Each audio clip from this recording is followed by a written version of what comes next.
out there? Is it the big highways, like sort of like California? Oh, it's winding. I mean, Seattle is built on top of another city, so it's the roads are just kind of made up as we go around here. But it's a big city, right? I mean, Oh a yeah, it's million people. sprawling. It's a metropolitan area. I don't know if Atlanta's bigger or not, but we have a lot of suburbs here. Uh, Oh yeah, you have any Atlanta's a trouble lot bigger. driving? You drive No, no. okay then? Yeah, I drive fine. Good. Anyway, we're live. We're here talking with our old and I guess current mentor, Duncan Baird. He was our teacher in college. Right, Duncan? Yes, I was assigned to teach you in college. Regrettably assigned to teach us in college. Probably. I'm glad you said mentor, and I appreciate that more than you know, because I didn't feel like I was much of a teacher, but I did like to hang out with y'all and talk about life. Give insight. Well, I think that's it always felt more like we were just hanging out in the classroom in the studio and giving insight to everybody and each other. Yeah, having that mentorship was what made you the best teacher. I mean, from our perspective at least, having someone there to mentor and go beyond the classroom a little bit.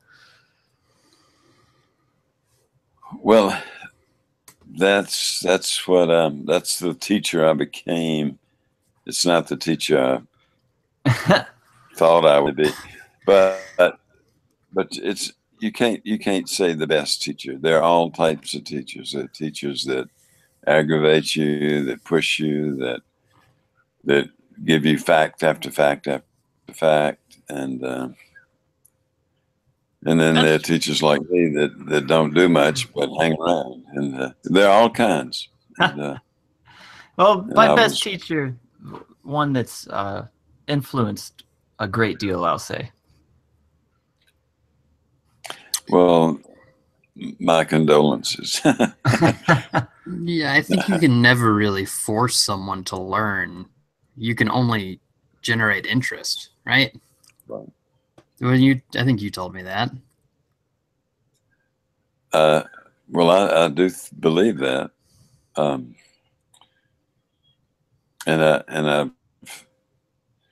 I guess over the last 20 years involved in teaching, I've seen a change. I think it's more and more difficult to encourage or to lead students to fulfill their ideals or their dreams or whatever they are, or their goals. And I think, I don't know why, but it seems like there's so much diversion, so many diversions, so many obstacles to learning. So you think 20 years ago it was like you saw in the classroom there was a difference in the way students approached things? Oh yeah, yeah. And I can't say it's better or worse, but it's certainly teaching is different. And I think I was talking or writing to you or talking to you on the phone once 5 years ago, and I was really, when I'd first moved to Young Harris and started teaching as an adjunct, I was really frustrated, and it was a different population of students, and my outlook on teaching was different, and lots of things converged that were different, and I had to teach. I always blamed it on the kids being different, but I think I was different too. What does that mean? I think it just means that every teaching situation is different, and every student is different, and every group is different, and that's what makes it intriguing. So you mentioned Young Harris.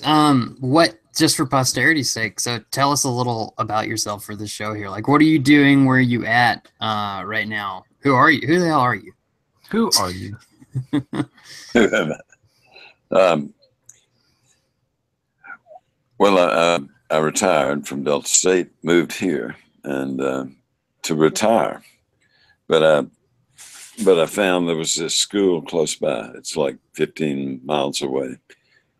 It's a small, very small Methodist supported, Methodist affiliated,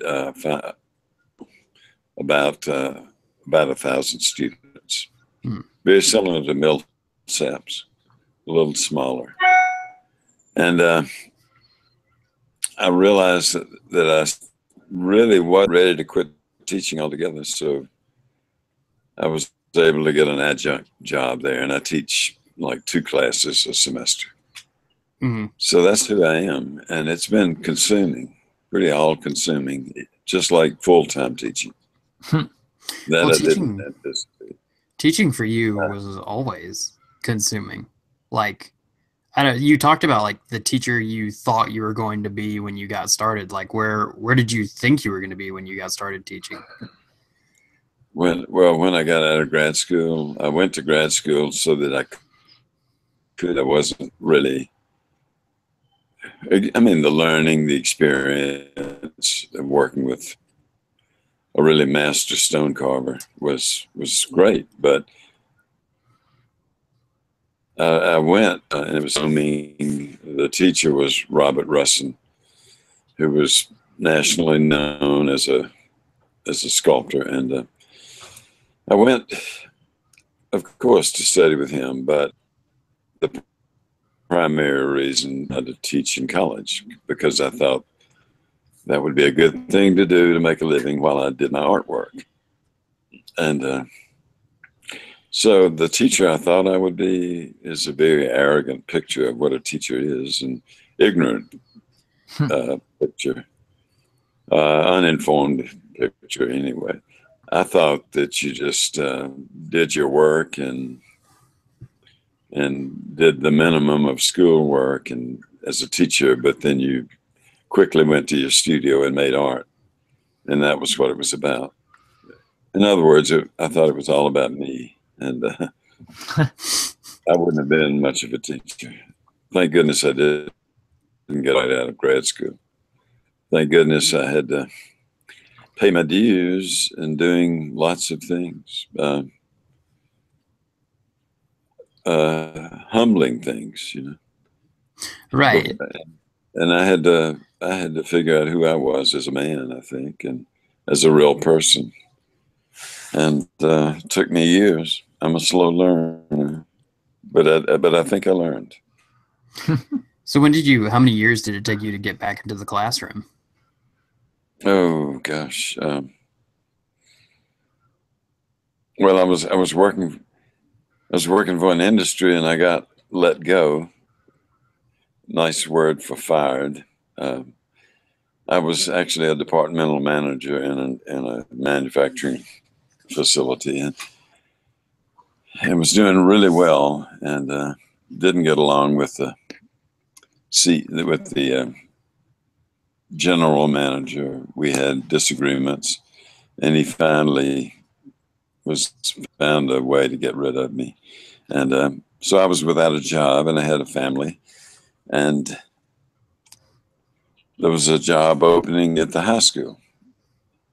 So I applied, and I remember I went and met with the principal and had an interview, and he said, "Well, you don't know much of the language of education, but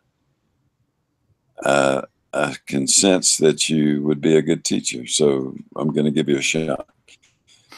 And I loved it. I didn't really know if I would or not.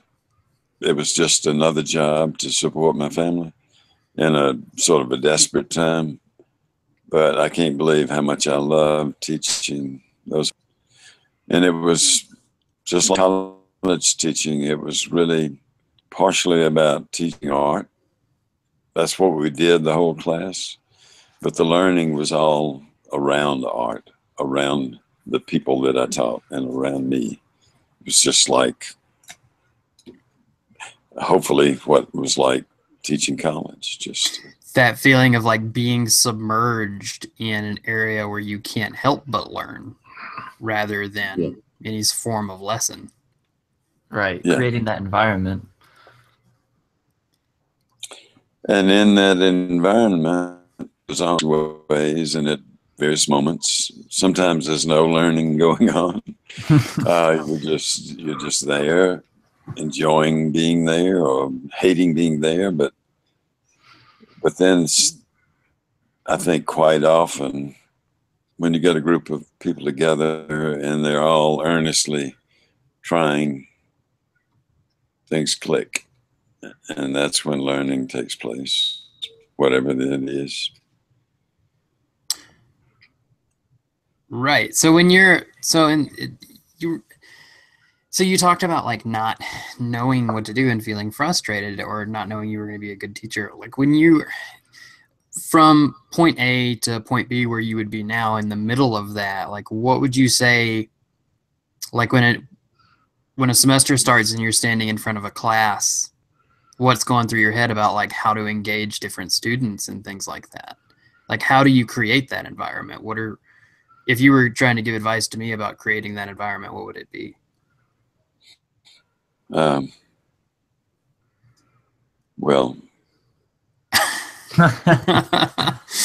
I know what to say. I was just making sure that I was trying to think back many years when my first teaching experience.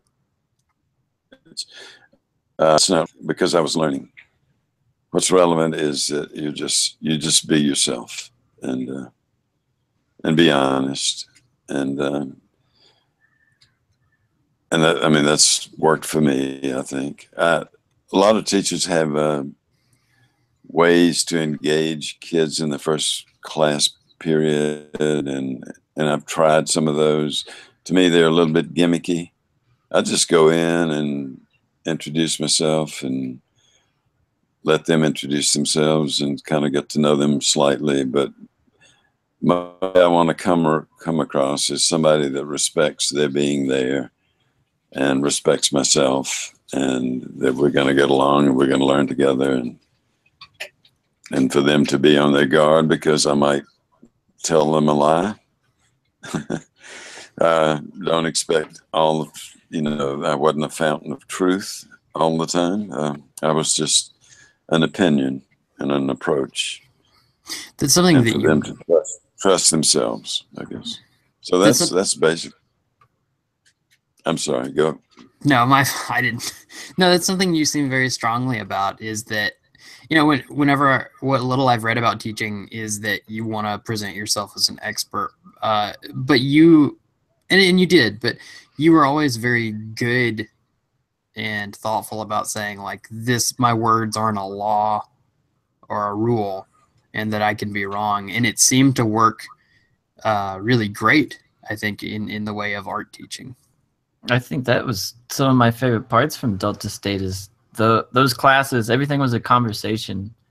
We'd come to you, Alan would bring you fantasy artists, or you'd come to me and show me these abstract painters I hadn't seen before, and there'd be a back and forth about the different genres and processes, and it was more of a conversation than you walking in the studio and pointing at us and saying, paint this, paint that.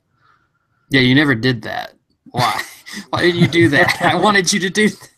No, sometimes I would be sitting like mulling That's the over. easy way.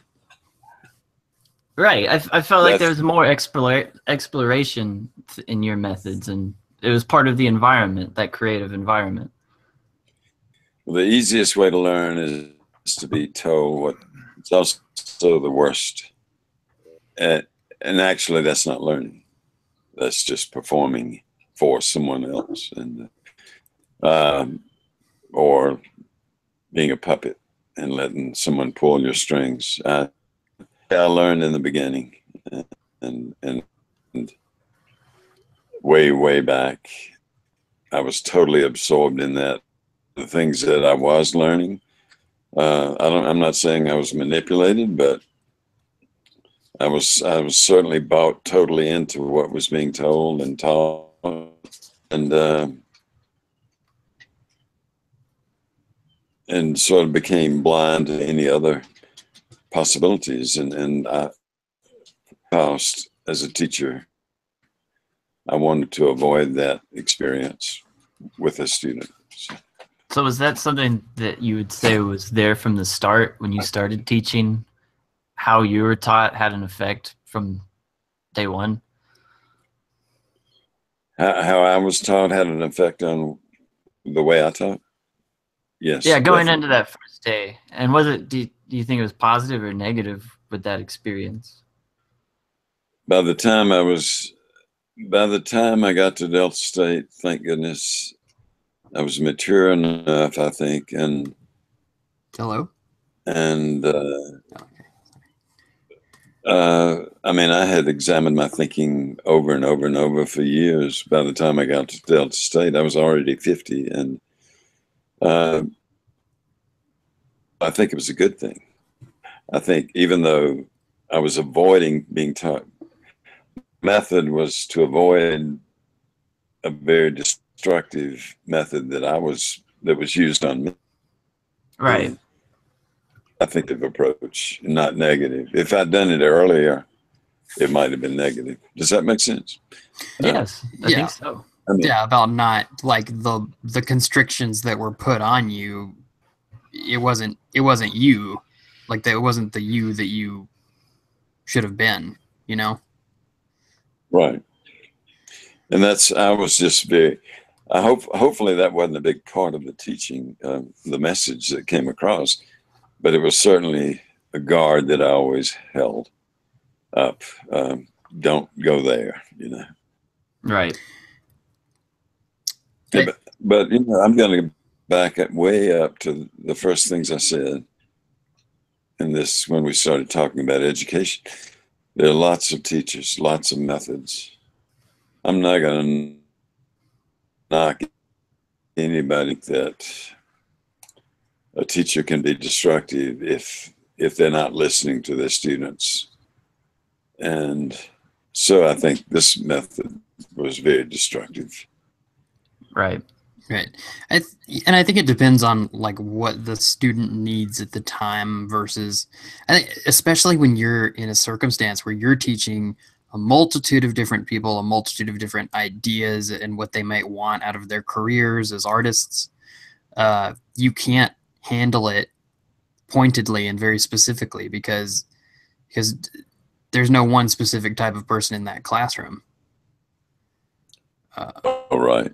Versus maybe like if I took a class on illustration, some of those methods might apply more. Yeah, everybody in the class is different, and not only different in general as a personality, but different from one day to the next, or one semester to the next. Changes, you know. Circumstances around a person change. But whatever, I don't know why, but I remember Alan, specifically with you, there was a very strong direction. You'd held this strong direction in your mind for a long time. You'd been working toward it for a while. And like my duty to you was to get you to explore other possibilities, not to pull you, but to allow them your direction to explore. Yeah, and I think that probably saved my life on a few occasions. Being able to see in a more, I don't know if this is not the right word for it, but to see in a more abstract way what originally I would have seen as kind of, I don't know how to describe it. I could have been a very boring artist, I think. Well, Duncan's methodology always opened up an entire new perspective, just like the day he literally gave me a pair of rose-colored glasses to wear for the day. All the way down to the little things like that. I mean, You once walked into a room and you told me that my still life picture was upside down, and you turned my paper around. Do you remember that? Yeah. And you made me draw it upside down. And then you did it again. I tried to be tricky sometimes, especially if I'd been reading something recently that, I mean, that's sort of a Zen approach, I think, with a Zen master recites a koan to his student. There's such as, the sound of two hands clapping. What's the sound of one hand clapping? It's a dilemma that makes you think way beyond and way deeper, way above and way around your normal thinking. And so I tried to trick you into looking at things differently. The rose-colored glasses. Looking at things upside down.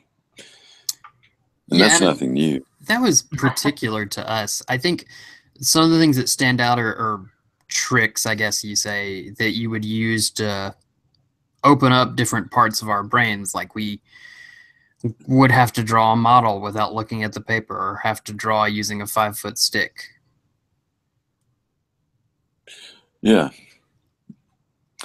Anything to keep you from being too self-confident. Anything had the reverse effect. Anything to keep you from being comfortable with what you had learned the day before, so that you could build on what you'd learned and not just absorb it and depend on it. Does that make sense? Oh yeah, and that is something I have used. I try and throw something into a painting. Whenever I'm doing a painting, I try and make the first parts of it, the basic stages, as crazy as possible, so I can try and solve different problems every time. Because in those first few stages, I don't need to be stagnant at all. Right. That's a great approach, and I think if you could talk to every artist you admire, you'll find that they've got some device, some approach, some preparation, or some beginning steps that do just that. I mean, I remember I was amazed at Andrew Wyeth, at his the way the work comes across as so emotive and so in a very deep way. I mean, with the human condition, and it wasn't. And I'm not a realist, of course, you know that anymore. But I loved his work because I thought it was just inventive, always fresh. And I read much later that he would sometimes just splatter a canvas or throw paint at a canvas, again, because he knew that his technique control. And he started out as wild and crazy as he could, so that he could harness that. Right. And it sounds like that's what you. Yeah, that's something I admire. I think one of my favorite artists that you showed me was it Mancini, who was just insane? Or yeah, he really was. He was actually, but his paintings were extremely evocative, and you could see that energy that he was putting into it. I don't think I'm that insane, but well, that's a matter of opinion. Oh no. I'm sorry. I couldn't avoid that. Well, that I think what I'm getting out of that is the combination of your teaching practices, for me at least, was expanding the range of my concepts going into a painting, like you bringing me all the abstract painters, Still and Rothko, and showing me all of the possibilities that there were in that direction after you looked at me as a painter. And then also, like Alan's talking about, his underpaintings now, he approaches them much more loosely and fluid. And that was the other half of the process of expanding the range of our actual technical process combined with our conceptual process, which I don't think a lot of people consider going into learning. They focus on the technical part and then leave the other half out, or they focus on the conceptual and leave the other half out. I think a good way to put it is the conceptual part of my forms and images is me digging myself a hole, and then technically I'm getting myself out of it. Well, you have a larger range of ideas to play with from the start if you start like that. Well, Bear, I remember from you took a drawing class from me first, and I remember your mark making was you were learning to draw, but there was an overall quality to everything you did that was extreme. The mark making, the physicality of it, and yeah. And I think I always try to, one way or another, encourage you to continue that. And I think you have. I hope that was a good thing, but I saw that as a real strength. Yeah, I think you ruined Bear's life. He wanted to be a graphic designer. So did I. Really? I think I told y'all that. The growing up in Mississippi, and I don't think I'd ever been to an art museum. Drawing, I loved art. I loved seeing images, and the images that were available to me were the Post, and that was Norman Rockwell did a lot of the covers for that. I loved his work.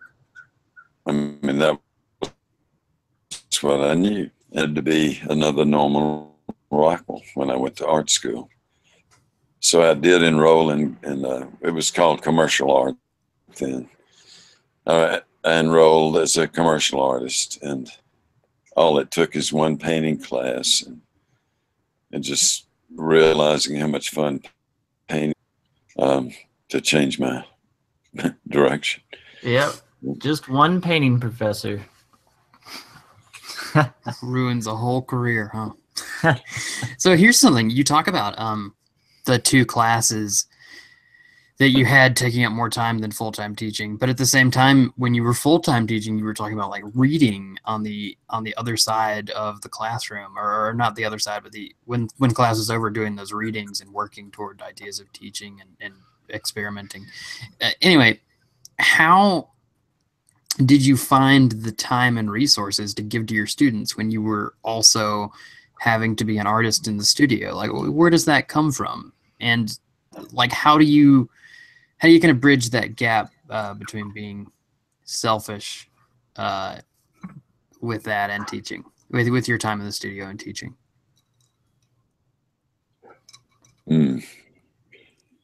I don't know how I learned it. As I said earlier, if I'd gone into grad school, I would have been lousy because I was totally selfish. And life taught me some lessons. I learned humility, not intentionally, not because of any strength or ability of my own. Life, it was an unavoidable lesson. Life was teaching humility, or learning humility, and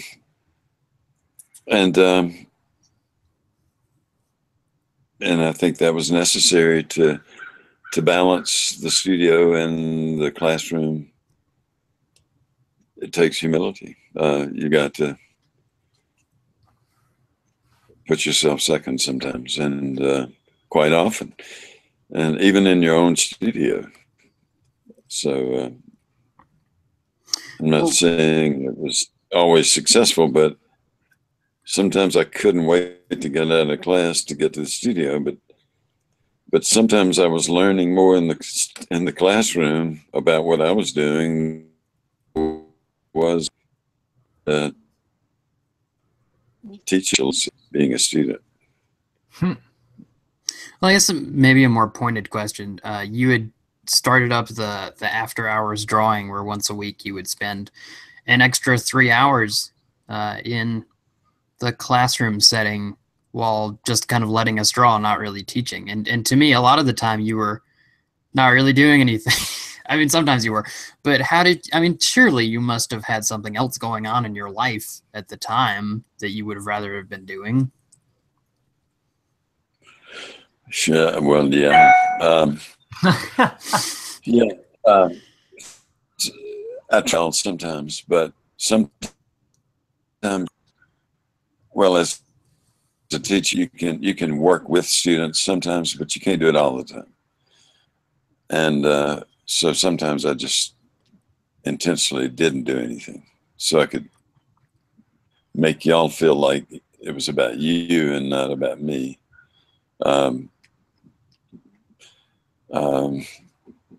That's where the humility comes in. I mean, you know, how you affect other people. But most of the time I enjoyed those drawing sessions. It was an opportunity for me to work. And sometimes it was waiting because I did have other things to do. But as long as, you know, a few others would come fairly consistently, religiously, and as long as that happened, it was worthwhile. I didn't answer that very. I guess that's what I meant, what I felt. Yeah, I don't know. I guess maybe I haven't learned enough humility to say like, oh, I don't know what's worthwhile. I thought it was worthwhile. I thought that was what made you teaching successful for me, at least, is you brought your work to our studio. And, you know, I could count on if I was going to go make frames or stretchers in the wood shop, you know, you were going to be in the building pretty much any time of the day. Yeah. That was another thing I learned. And I didn't learn that in teaching. I learned that as being a manager in an industry, which I did for about 5 years. That the manager is not there to oversee every little part of the work. The manager doesn't have the answers to everything, but the manager is there walking around, encouraging, being involved. And that inspires workers to be, assembly line workers to be involved and to be interested. I'm definither glad. And that's what brought that up, because some of my best managers in life have had that same philosophy where they're part of the work and they're more in a mentorship role and they're on the field doing it with you instead of above you. It's actually a documented technique that I read about when I was working in the industry. It's called management by walking around. And it's as simple as it is, it's a very effective technique. Absolutely. And so I brought that to teaching also. And I also, you know, I'd known teachers and I'd seen teachers around me that it seemed to be all about them, and they were not always present. And I just thought that that's not right. And I'm not going to be that person. So maybe I overdid the being around too much, but. Well, we have a unique situation where we can go into the studio and see you or our professors doing work, and that can encourage us to do more work. If you're the classic example, a business major, you can't go into your accounting classroom and see your accounting professor doing accounting. We have the unique ability to go to our place of learning and see our superiors doing the actual work. Yeah, that's. I think it could be an effective way to learn and teach. It's well, it's easy because it's so direct with visuals. But wouldn't it be neat if you were a business student and you could do that? Definitely. Yeah, I think the strongest, I always say, like, just seeing the way that you would hold a pencil while you sketched totally changed my entire drawing process. You know, those small things that you never really think about, and you probably wouldn't even think to teach that in a lecture, because it's so second nature to you. But being able to see it, Bear has this thing on his website where he talks about seeing you draw with two pencils at once for the first time. Definitely changed him into being a painter. Seeing me do what? Draw a figure with both hands at the same time. Oh, There's little things like that, seeing a feat like that, that me, the only education I had in art was one high school art class, and now I get to see a professional doing a figure with two pencils, one in each hand. It's an experience that says, oh, this is a possibility and this is something that can happen.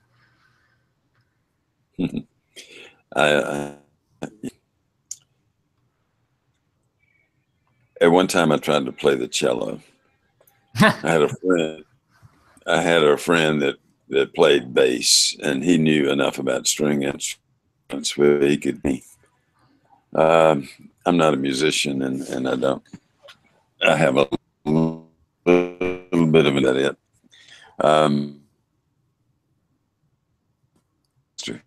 And then he moved on, and so I didn't have a free teacher anymore. So I dropped it, but I love the cello and I love the sound of it. I was struggling. One day I went to a concert, a chamber music concert, and watched the cello player, actually felt him play and watched him play and saw him. And I went back and picked up the cello, and I swear it was 100 times better what I was doing. Just watch. I don't know, nothing specific, but just watching his attitude with the instrument. So I can see how that would influence anyone. Yeah. Right, and it's applicable across all mediums, like you're saying. From watching you handle a pencil to when we started welding. You know, your first time welding, you're very timid with the machine and you're going slow, and then we watch you and we watch one of the master welders you brought in work, and it's like, okay, I've seen their confidence in how they handled it, and now I'm ready to make that next step. It's easy to be scared when you learn something new. Yeah. Things like drawing with a 5-foot stick break you out of that, I think. Like,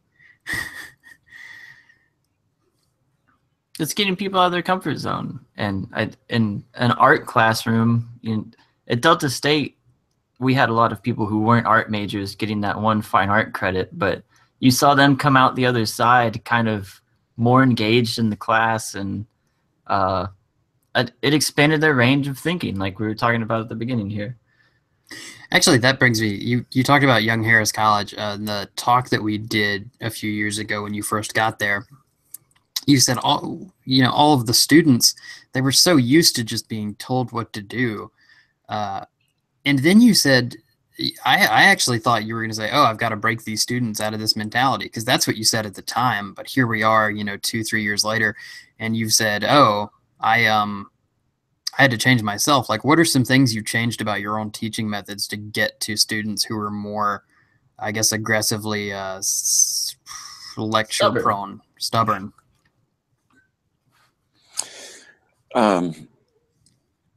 Well, specifically in the beginning, I said, okay, this is what you're used to and this is what you want. So I'm going to give you some of that. and then I would try to sneak in the other tactics of trying to get them to think for themselves. Uh, um, so I had to teach them the way they wanted to be taught, even though it wasn't what I was used to at Delta State. And there again, there are lots of ways, you know. Well, I said several times there are lots of different types of teachers. There are also lots of different approaches for a single teacher, and then I think what I had to remember or relearn is, okay, I'm not being effective. I can blame them and continue not being effective, or I can re-examine what I'm doing and see if I can be more effective as a teacher. So, Would you say so that's what I did. Being reactive like that is an important trait for teachers? Well, sometimes you have to be. I mean, and life altogether. I mean, you can bull your way through, but every once in a while you're going to bump into something bigger than you, and you've got to react. You've got to. It's just always learning. Being a teacher is always learning. Living is learning. Right. And hopefully everything's not always smooth sailing. It's in this metaphor, we have another that it's always in the back of my head, and this is sort of off the wall, but it's another nautical. People can be, even though you regard them highly and they're important part of your life, or not just people, but situations and things, they can be an anchor in your life and hold you down and keep you from moving, or they can be a sail and allow you to glide across the water. And so, you know, you bump into both.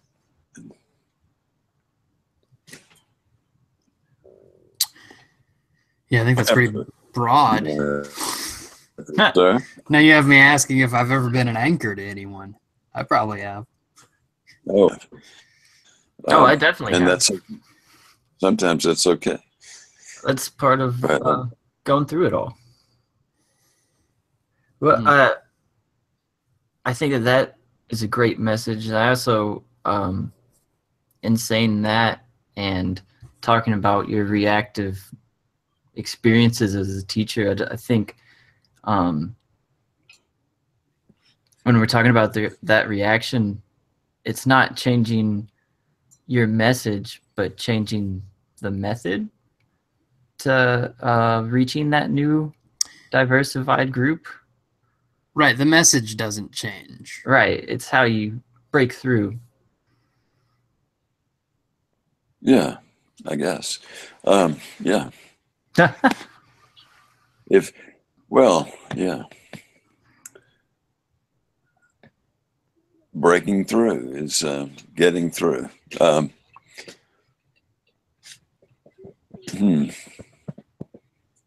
mean, I was. That's raising a lot of questions in my head. Because I've been tonight is breaking, sort of being allowed to enter, creating a situation where you're allowed to enter. I like that much better. But sometimes you have to bang on the door. Sometimes you have to knock it down, I think. I think that's true. I have seen you in a classroom be extremely eloquent, understanding, even sentimental, and I have also seen you literally bang on tables and throw things. Just want to point out. Yesterday in class, I just screamed. Feels good. Because I wasn't. Well, I always feel silly after I do it, but it got their attention. It definitely gets their attention. I remember you yelling it. I think people were taking too long for lunch and not keeping up with the work, and no one had worked on the weekends. And one time you yelled at and it works better because you're an extremely quiet and thoughtful person, and you yelled at them one time, and it just totally changed the mood of the class into being more like a class. Well, I think Well, in between that and the conversation point of things, it's an important detail. It gets to a point where the student is the student, and they're a young 18, 19, 20-year-old. They have a very limited idea of what's about to happen in their life, and there comes a point where yelling or breaking through is okay, because you have to get the message there eventually. yeah, I think sometimes, yeah. And I guess you feel it because it comes out as anger or something. But it's the way I know when it's time. And that's not good. Well, I That's drive not the point because I was there at one point as well, where I thought I had the right idea in my head, but it definitely wasn't. And it took that breaking through to make it happen.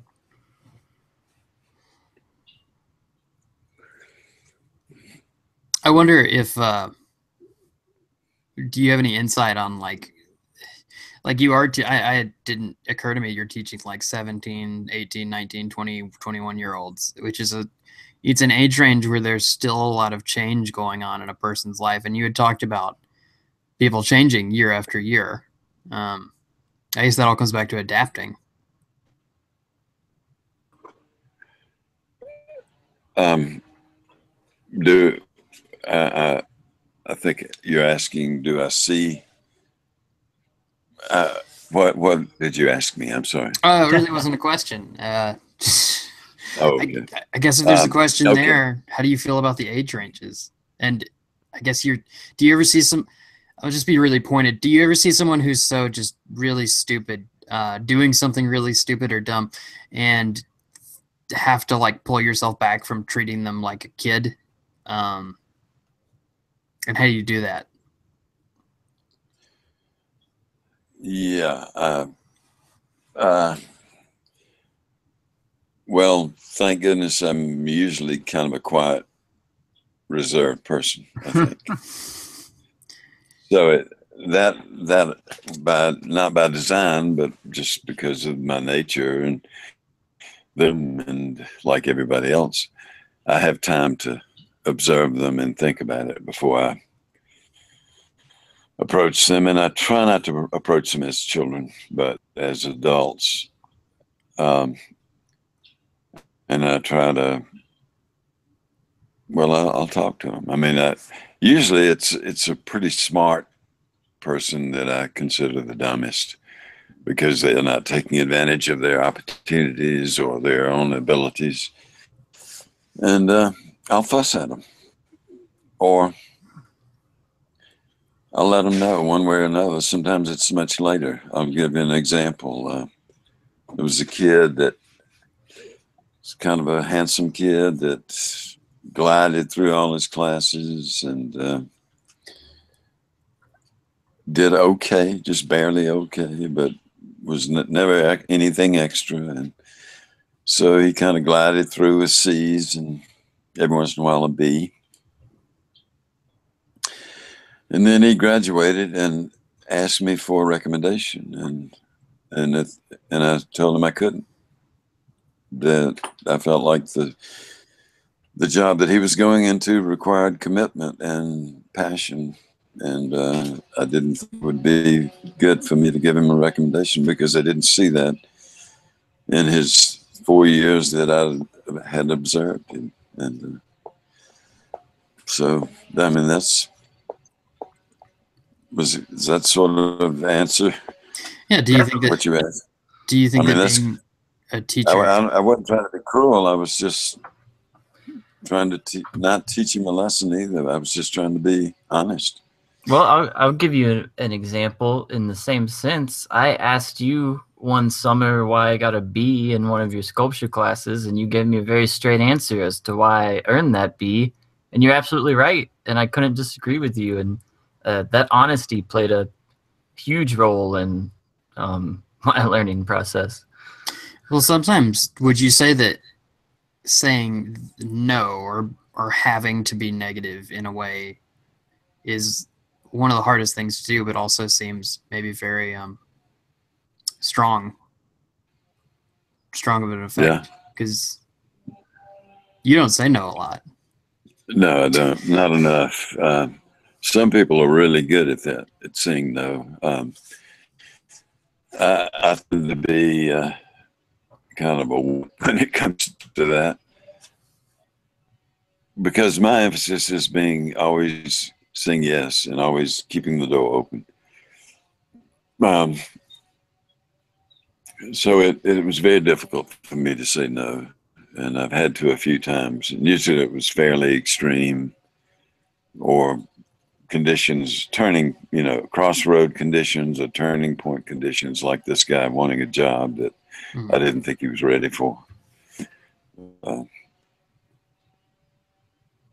Right. That brings up an interesting idea to me, because in swimming, when I was swimming and coaching, you got a lot of athletes who wanted to complain about the yardage they had to train or how many hours they had to train. And at the end of the day, you had to say, you signed up for this. This is what you wanted. You wanted to be an athlete. You signed the papers. And now I think about back in art school, the weekly drawings and the people that complained about weekly drawings and paintings, or the workload, or coming in after class and spending time in the studio. You have to say, like, you signed up to be a student. You're a student now, and you're at the whim of this program. Invest something into it, and maybe you'll get something out of it. And that drove me crazy, seeing people like one time you told me that I was the only person that would come in on the weekends or after hours or something like that. And that drove me crazy, is seeing people who I knew as someone who was growing. I have a very good example. Someone I went to high school with was also in our classes at Delta State. And I could see, because they weren't doing anything extra, they were only doing the assignments to the minimum of their ability. Within 2 years, I grew beyond their technical ability, and I think also beyond their conceptual ability to think as an artist. And it was infuriating as a peer. I'm not sure how you handled it as a teacher. Well, I'm guilty of not. My first 2.5 years, I didn't spend nearly enough time in the studio until I started to pick it up and spend as much time as possible there. After, I think my senior year, I was there all hours of the day, but it took time to make that mental adjustment. But even then, you had a lot of people who would only come to class and then you never see them again. How do you deal with people are not going to make it as artists, kind of? I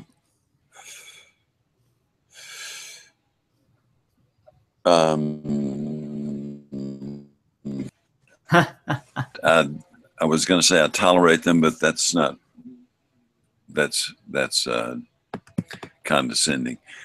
I realize that being an artist is a very, very difficult thing, and I've known too many fellow students throughout my learning as a student that didn't go on and finish or accomplish or push themselves. They just dropped out of art eventually. I mean, I know how difficult it is. And so I guess it bothered me in the beginning, because you want every student to be the best, But I guess eventually I just let them be who they wanted to be. And I might say something every once in a while to them in private. I tried not to make public what I felt if it was negative. Although sometimes I did. I mean, and one thing I guess students don't see is that they may see other students not working, and they're working in fair. They're getting the passing grade for doing nothing, and I'm working my butt off. And maybe making a better grade, but they're still getting by. I talk to those students a lot of times out of class and pull them aside and preach to them. So a lot goes on behind the scenes, I think, with the teacher and students. Oh yeah. I don't think I would be the artist. I went through that saying like, oh, I'm working so hard, but I'm making the same grades as people who aren't. And I think that after hours that you put in for me was very encouraging to my career and growth, because it validated it. It really did, because you've only got yourself in art school, maybe your family, your friends, none of which are other artists usually, to validate what you're doing. But to have a teacher spend that extra time and tell you that what you're doing is worth something, that really means a lot. You let us come to your studio on the weekends and work with you. Yeah, especially when you brought bacon and eggs. And I think, I don't know, I try to be really giving. I put out the free tutorials as a part of that. I like to think that if I'm ever in a teaching situation, I would do the same thing. I would ask people to come to the studio and work, or So, Well, I was when I was at Delta State, I was an older returning student because I'd been in the Navy and before I went back to school, and went to Delta State because it was close by, and met Jack Willis, who was my printmaking teacher, and Floyd Shaman, who was the sculptor teacher. And they had a studio and they needed someone to help pay the rent. And they had a lot of space not being used. And actually it was this was in Cleveland, and it was, they had this a big back room that flooded, but so I rented out the flooded room and was happy to have it.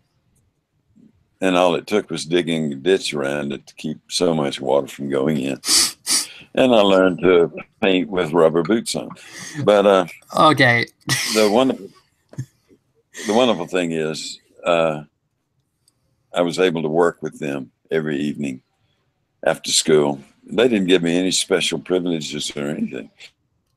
Around them, I was helping them pay, but I was getting so much more than just a space. I was getting their camaraderie, their attitudes about life, their joy of artwork, making art, their frustrations. I was just seeing all of that.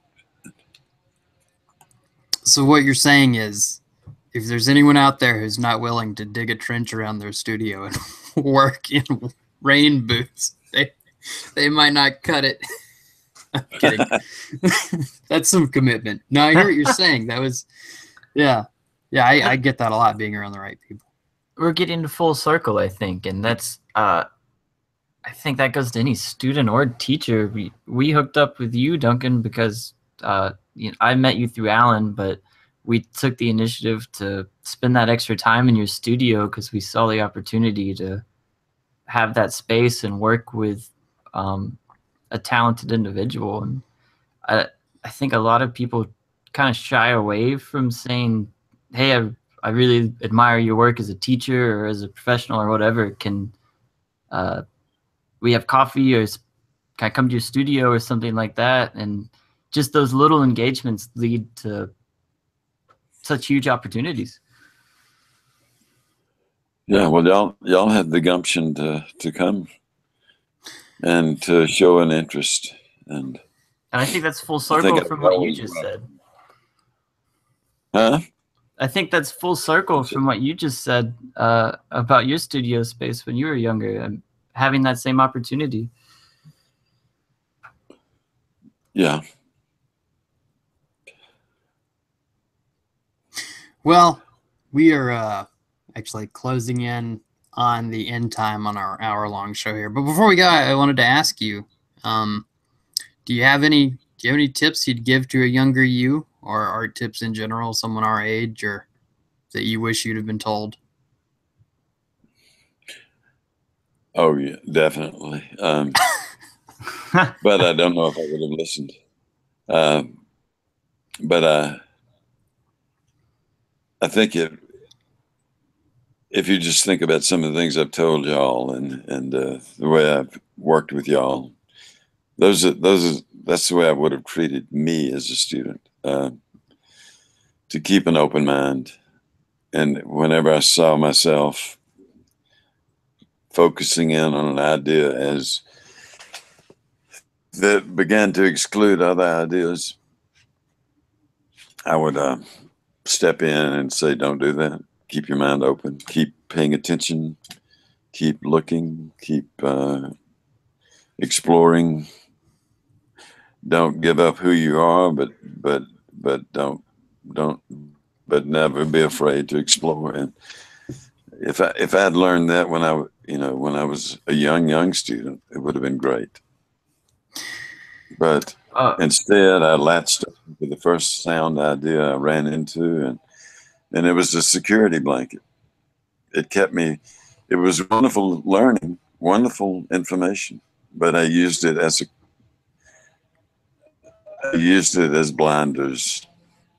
I quit looking. Now with all of this teaching experience and experience as a studio artist, if there was a high school painter wanting to go to a fine art school now, say in 2018, what would you refer to them to find a school for them?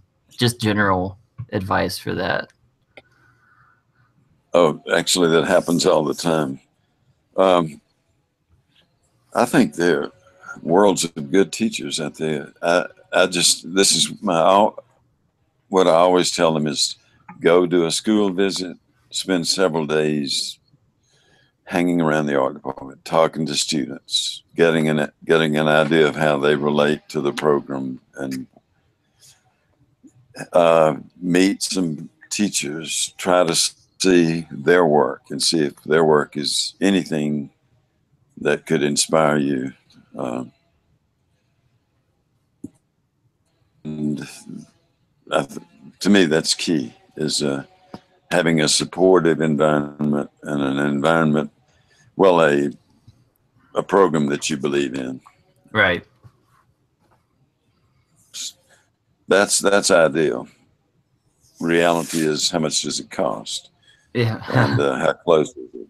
And so, do that within the space of your restrictions, financially or whatever. So, but I think, yeah, finding your family, finding what you like is a big part of that. People, I remember a guy asked me at Delta State, he said, I want to go to I think he said he wanted to go to the art institutes. And I was like, I honestly can't tell you to go there because it's so expensive. And I don't think you're going to get, I think you could spend that money buying the right books and buying the right online courses. But yeah, I don't know. Family is a big part of it. The family that you have, having Bear or having you around was what kept me sane. I agree about the family thing. I agree with everything you said. That you can go online and watch a video and a YouTube. You could learn in a semester in a painting class as far as technique and factual information goes. But you want the encouragement, the love, the challenges, Right. the camaraderie, and learning from, and just observing other students and learning how you want to be through that. It's a complicated business. I'm going to quote you on that. That was a good line. That was a good explanation. You can learn everything you want on a YouTube video, but it doesn't. Oh, I used to. I don't want to make you go over your time limits. Go for it. There used to be a joke about teaching, online teaching. This is when it was new, maybe 15 years ago. It was relatively new. and the joke was, yeah, I guess you can take sculpture online. Ha ha ha. Well, yes, you can. I use YouTube videos all the time in sculpture and in printmaking to show different ways to do things and technical things that you can review over and over and remember. So yeah, anything new is stupid and ugly, but once you realize the value of it, it's suddenly valid, you know. Absolutely. Bear, what were you going to say earlier? You were. Well, we were talking about, you know, the environment, the creative environment, as far as we were talking about choosing schools just then. You know, you can learn all the technique online on YouTube, but it's the choosing the right environment, which Duncan was talking about, making sure you visit and spend time there, because every school is going to teach you how to paint. It's choosing the one with the right environment. So, like, you know, correct me if I'm wrong here. You went to Delta State, and we've talked about that, Delta State and your swim team, and I think, you know, the love that you felt in the art department and swim team. And then you went to the master's school in Louisville, Kentucky, which I think you really enjoyed. You really loved the school and the area, but I don't think you felt like you had the same family. I didn't have the same family, and I definitely didn't spend the same amount of time. Like at Delta State, I took a weekend to visit. I went on a recruitment trip for swimming, and I got to meet some of the art department and spend an entire weekend there. Where Louisville, you know, I had email correspondence and a day trip, and I kind of got to know the program, but not really, which resulted in, you know, 1 real teacher and 3 adjunct teachers for a graduate program. So that was kind of an odd situation. Oh, yeah, adjunct teachers are the worst.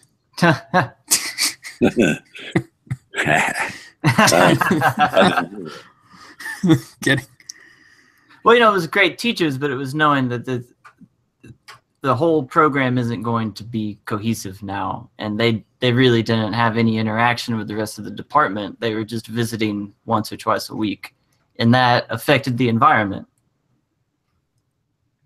Yeah, environment. Well, yeah, environment's a big part of it. I think that's a good.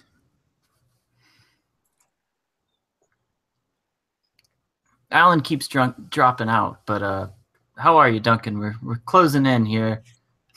Okay, I'm doing great. Thank you. I appreciate you calling, and this has been like a visit, a long overdue visit. So, if anything, we just wanted to have an actual discussion about your concepts on the learning process and learning for ourselves. I mean, that's the whole point of this, is learning on all sides. So, if I want to hear more of your podcasts, how do I find if I want to hear some other podcasts? Alan, do you have our lead out so Duncan can hear it? Yeah. If you liked what you heard today, if you want to hear more, if you have any ideas about what you want us to talk about next time, if you want to be on our show or have any suggestions, you can find more about us at our SoundCloud, Hanging Out with Bear and Allen, our Hanging Out podcast, our Facebook, Hanging Out with Bear and Allen. I think that's our Gmail. You can get at us at our Gmail at hangingoutpodcast@gmail.com. I'm Alan, AlanMarsArt.com. That was not a good one. I didn't make it through without pausing. You did fine. Duncan, we'll send you an email with where to find the rest of our episodes. I'm Bear Isles. Oh, great. Wait. It's not over. It's not over. We can keep going. No, it's over. Next week we have on, I don't know who's going to be on next week, but toward the end of the month for our education series, we've got Donato Giancola and Todd Lockwood coming on later to talk about teaching and education with Duncan here, or not with Duncan, but in continuing the series. And yeah, we're going to have originally 4-part series, and then it's going to continue indefinitely. So y'all hang on for that. All right. Good. I'm gonna listen. There we go. Oh no. Means we gotta have our game on. Okay, well, I'm gonna end the broadcast here. Whenever Thanks for hanging out, everybody. Thanks for hanging out. Don't do not shop at Blue Apron. Not until they call us. All right, see you next week.